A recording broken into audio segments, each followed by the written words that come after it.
హాయ్రా. నా స్కూల్లో ఒక డిబేట్ కాంపిటీషన్ ఉంది.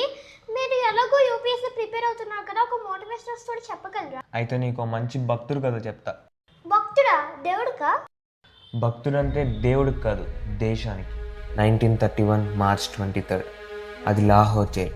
చీకటి గదిలో ఒక యువకుడు, చేతిలో పుస్తకం. మరి కాసేపట్లో అతను ఉరి తీస్తారని తెలిసిన ముఖంలో ఎటువంటి భయం లేదు. అవునా అన్న, అసలు ఎందుకు ఉరి తీయాలనుకున్నారు? లాలా లజపత్ రాయ్ లాఠీ దెబ్బలకు మరణించాలన్న సంఘటన తన మనసుని విప్లవం వైపుకు నడిపింది.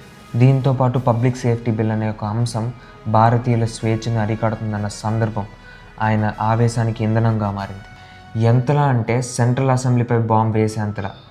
అతని ఉద్దేశం ఎవరిని చంపాలని కాదు, బ్రిటిష్ కోటల్లో భయాన్ని నింపాలని.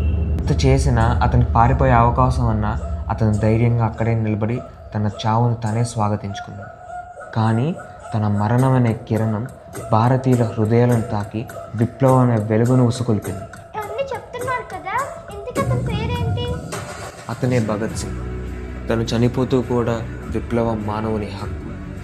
స్వేచ్ఛ అనేది ఎప్పటికీ నశించని జన్మ. బహుశా ఈరోజే నన్ను చంపవచ్చు, కానీ నా ఆశయాన్ని కాదు. నా శరీరాన్ని నాశనం చేయొచ్చు, కానీ నేను దేశం కోసం చేసే త్యాగాన్ని కాదు. నా ఈ దేశం అగ్నిపునీత సీత. ఇంక్విలాబ్ జిందాబాద్ అంటూ ఎందరో గుండెల్లో విప్లవాన్ని నింపాడు. అందుకే అన్న, ఇది విప్లవం వర్ధిల్లాలి అన్న దేశభక్తుని కథ అని. నిజంగా చాలా బాగుందన్న.